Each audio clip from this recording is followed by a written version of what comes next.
This is Teaching My Friends to Cook, the cooking show for the Almost Chef. It is our Halloween episode.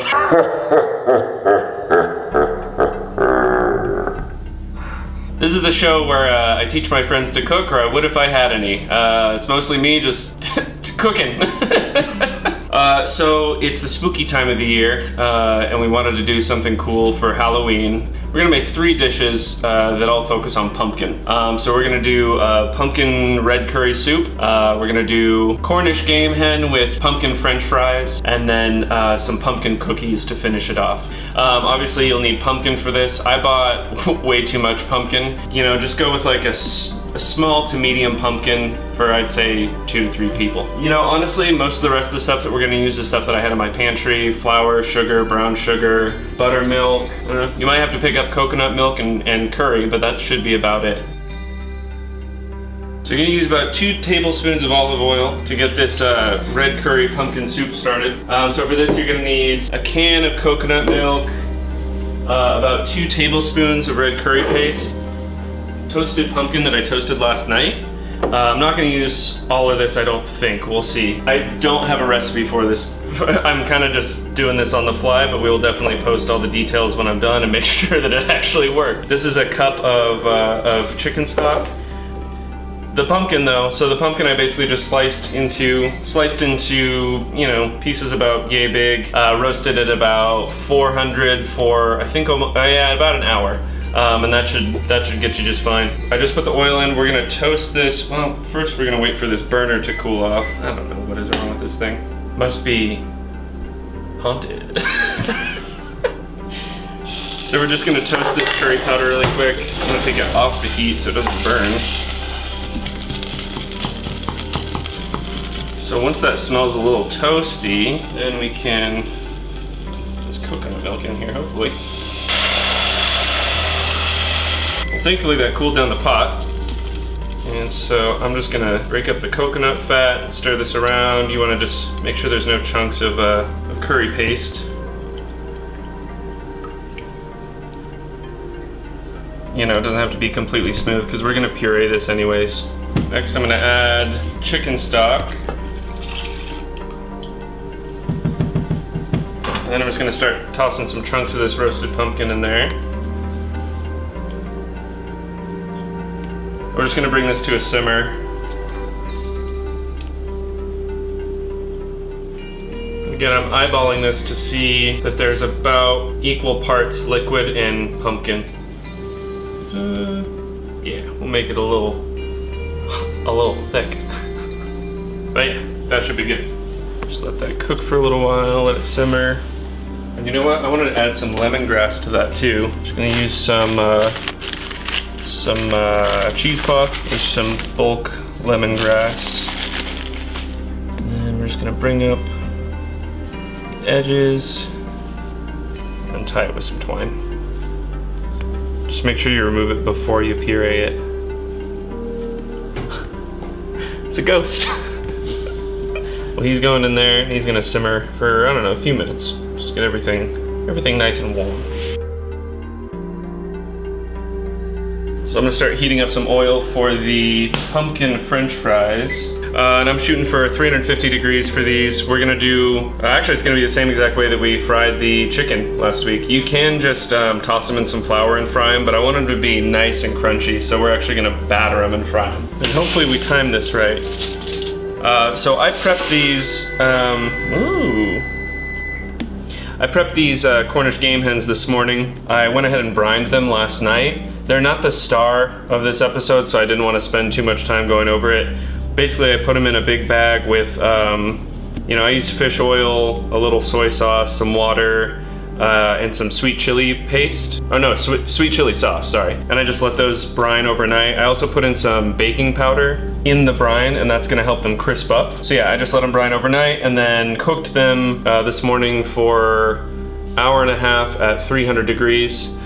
Just made sure that they were at least 165 all the way through. Now my oven's at 400, and I'm gonna toss them back in just to crisp them up.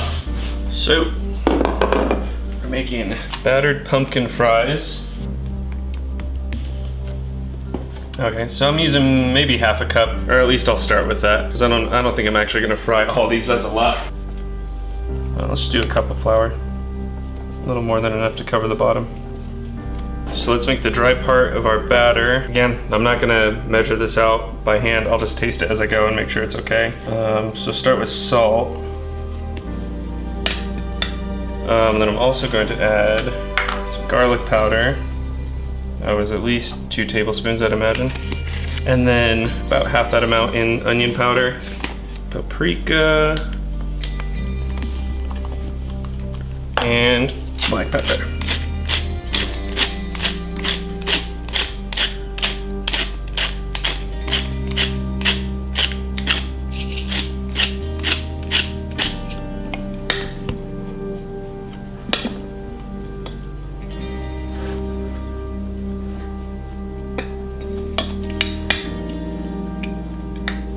That'll work. Want some kombucha? Sure. My bitch is bad and Bucci. And we're just waiting for the oil to heat. Kind of timed it wrong, but we'll be all right.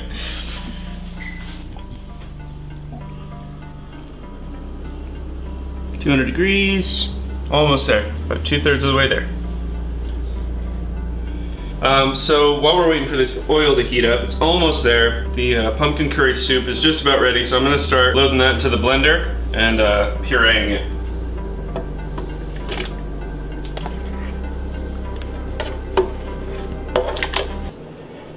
Did you hear that? What? Did you hear that? What does it sound like? It's like a knocking? Is somebody here? No? We're the only ones in the house. Alright. Yeah, let's start there. You don't want to fill it all the way up. Oh my god!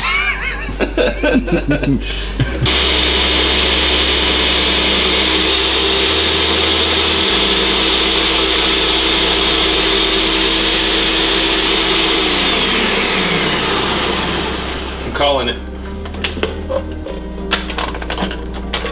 Whew. Yeah. I'm gonna get this in a bowl and we'll puree the rest. Check that out. Make it juggle. Ass. That bird's almost done. We are at 350, so I'm gonna preemptively turn down my electric range because it likes to overheat. So I'm just gonna treat this exactly like the chicken thighs from last time.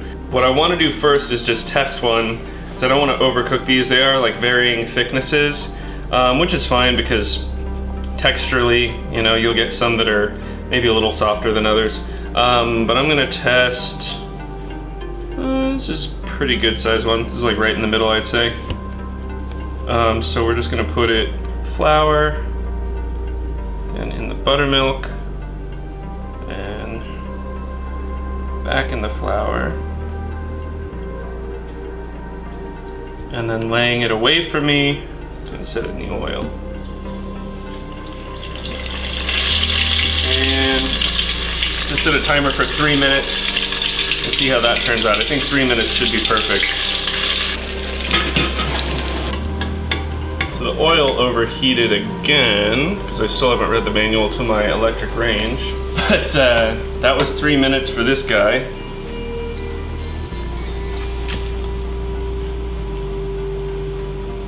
Try 4 minutes. It's still a little firm. I'll wait for it to cool down before I dig into it, but okay. Let's continue on.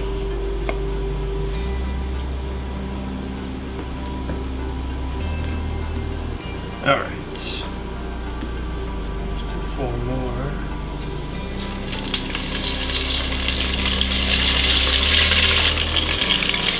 Woo! Forgot the old wet dry battering method, which is not a euphemism, but it helps not get batter all over your hands. So 4 minutes, see if this is cool enough to eat. 4 minutes should be a lot better. The pumpkin is tender, but it's like al dente. So yeah, we'll go for 4 minutes, see how that works.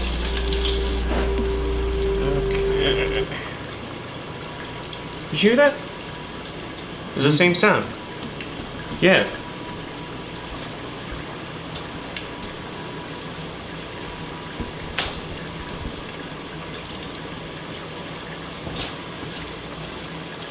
I don't know, can't tell. I don't see anything. Oh, yeah, I don't see anything either. I heard something. Ooh, I love deep fried stuff, but it's messy. Of course, I don't do it often enough to have like a good technique or anything. These game hens are looking pretty good. Their tails and their tips were burning, so I had to cover them up a little bit, but man, look at that. Not bad, huh? The starter and the entree are just about done. Let me, so I figured while we're waiting for these last ones, we'd make a little dip for these pumpkin fries. So I'm gonna do 3 tablespoons of mayo, and then we're gonna use some of this Last Dab hot sauce. It's kind of mustardy, so I think it'll work with the pumpkin. This stuff is really thick. It's really hard to get out of here. There it is. Woo! That's probably too much.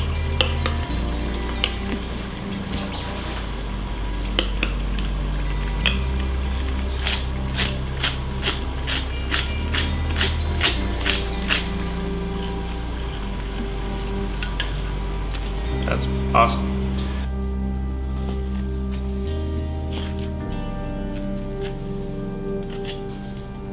Something like that.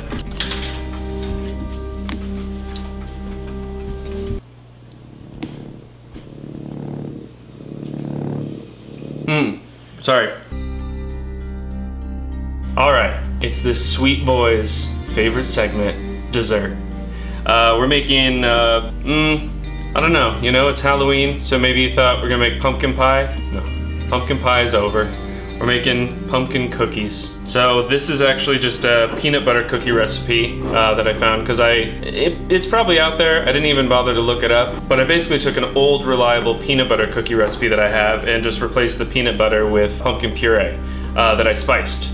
So I bought a 16-ounce can and spiced it with 2 tablespoons cinnamon, 1 tablespoon nutmeg, 1 tablespoon ginger, and 2 teaspoons allspice. But you can just play around with that and add whatever spices. Just remember that once you add them, you can't take them out. So yeah, let's get started. I like to start with the egg. And then I'm gonna toss the butter in there. And next you wanna add the sugar. So this is gonna be half a cup of brown sugar and 1/3 of a cup of white sugar. Because the pumpkin puree isn't as thick as peanut butter, these cookies are gonna be a little bit less dense than peanut butter cookies would. Okay, just trying to get rid of all the lumps of sugar and butter if there are any.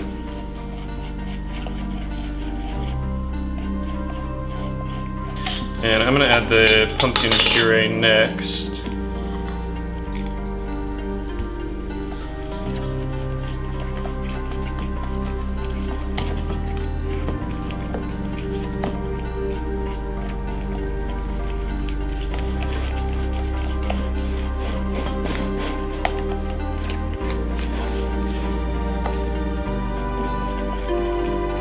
Okay.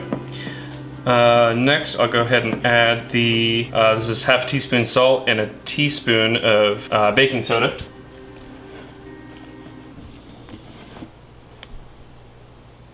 Did you hear that one? Yeah, I heard it that time. Did it? It sounded like it came from over here, right? It sounded like it from downstairs. We get, I don't know, we get rats every once in a while. Could be a bird in there or something. Okay, so I'm gonna add the oats next. You can add like raisins or chocolate chips to this if you want, but I'm just gonna go pretty straightforward with this one. And then finally we're gonna add 3/4 of a cup of flour. Might be easier to not add it all at once. like I just did. And of course you can use a stand mixer for this, but it's pretty soft, so it's pretty easy to mix by hand.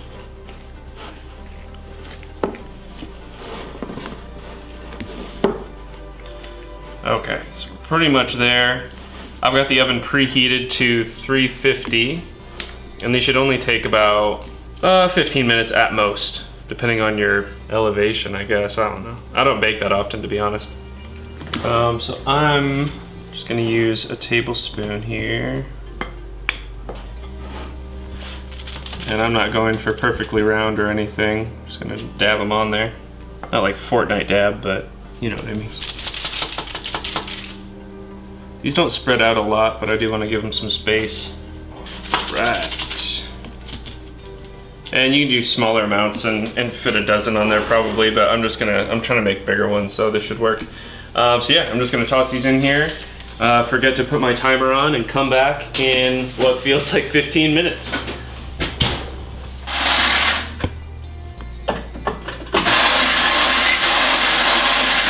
All right, they're ready. Oh, mama, look at those. Cool, let me get a cooling rack.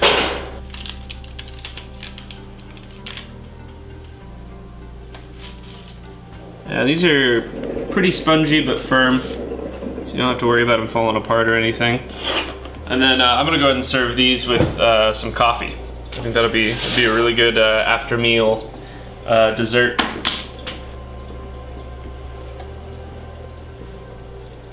I don't feel very good.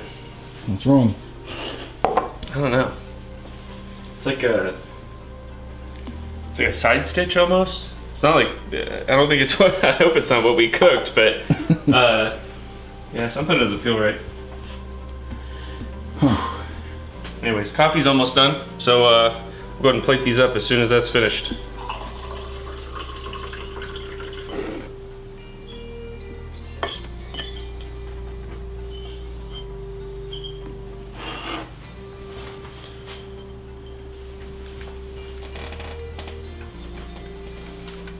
All right, and that concludes our Halloween episode.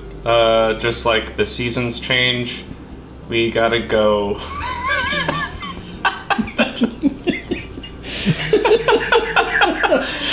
That's it. Let us know what we should cook next time. See you guys later.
still here.